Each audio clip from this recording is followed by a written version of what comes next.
Hello, in this video we're going to be talking about how to make a glass ball in Photoshop. So after we open up Photoshop, we're going to start with a simple blank document here, white background, and we're going to create a new layer. This new layer we're going to call it ball. And the first thing we're going to do is select elliptical marquee tool. While holding the shift key down, click and drag to get a circle about that size. Then we're going to want to fill that circle with a midtone. This could be any color you want as long as it's a mid value. The reason it has to be a midtone is because we're going to be adding other highlights and shadow effects to the glass ball to make it look three-dimensional. If we make this a dark color or a bright color, we'll kind of lose the illusion. So you want to stick to a mid-tone no matter what color you pick. So let's go ahead with our gray, and I'm going to fill it. Now we're going to create another layer. And we're going to call this one specular. And this is going to be the shiny part of the ball. That's what specular means. That's where the light hits the glass object and kind of slowly diffuses off. So let's deselect. And with our marquee tool, and make sure you have your specular layer selected, let's click and drag, holding the shift key again. And let's make another circle about that big. And we're going to move it to about there. Okay, the next thing we're going to want to do is click where you see the paint bucket tool and then hit gradient tool. Now up here in the properties box, we're going to hit the radial fill, and let's hit this little down arrow here. Make sure you have this selection selected. This is the foreground to transparent selection.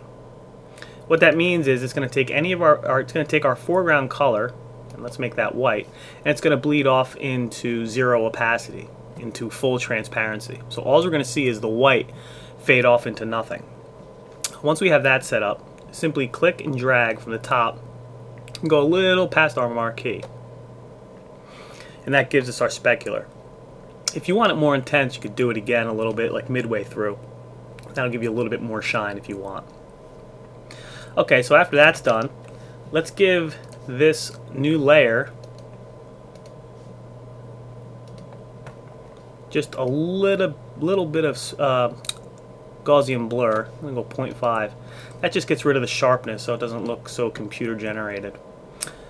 After we do that, we're simply going to duplicate this layer. Okay, and we're going to call this bounce. And that stands for bounce light. This is really going to sell the lighting portion of our glass ball. So the first thing we're going to do is go to Edit, Transform, and then Flip Vertical. So we have the whiter portion of this circle on the bottom. Okay, the next thing we want to do is go to Edit, Transform, and Scale. And you want to scale it out so that the bottom contour of this bounced light matches up with the bottom of our main ball area. So that's pretty good. So now the next thing we're going to do is go to Filter.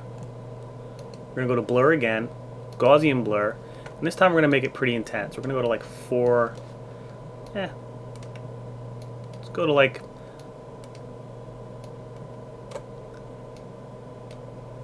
I'd say about 11. 11 is pretty good for this size image. And that's pretty much it for our highlights. Now, to make the gray area look more three-dimensional, we're going to select that. Make sure you have it selected down here. And we're going to go to our layer. And let's go to our layer styles. And we're going to go to inner shadow. Now, distance you want to keep to 0. Distance just tells it how to draw the three-dimensional shadow and the distance of which it wants to basically start from the shadow to your shape. Since we're not going to be using it in this context, we're going to keep that down to 0 and bump our size up. By bumping the size up, we still get our nice gradient, and it follows the contour of the inside of the circle. And it makes a really nice three-dimensional look. Okay, and that's pretty much it. You can adjust the specular and the bounce lighting after the fact. So if I wanted to make this specular smaller, for example, or make it more intense, I could easily come back in here with my fill tool, you know, draw another specular. Whoops. Gotta have it selected first. Let's select inverse. Now we can do it. You know, I could keep making this more intense. I could deselect that. I could also, you know, play around with it a little bit till I get it how I want it. I can make it bigger if I want. Oops. You know, if I want a really big shine on it. So these are some of the things you can mess around with. So that's a pretty quick, easy way to get a shiny ball. Like I said, you can mess around with this in an infinite amount of ways to get it how you want it. We can even make our specular real small if we want.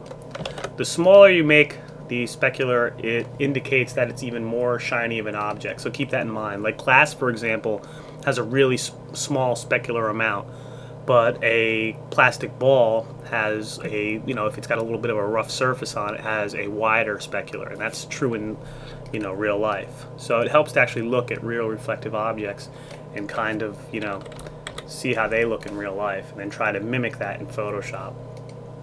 So that's it for the glass ball tutorial in Photoshop.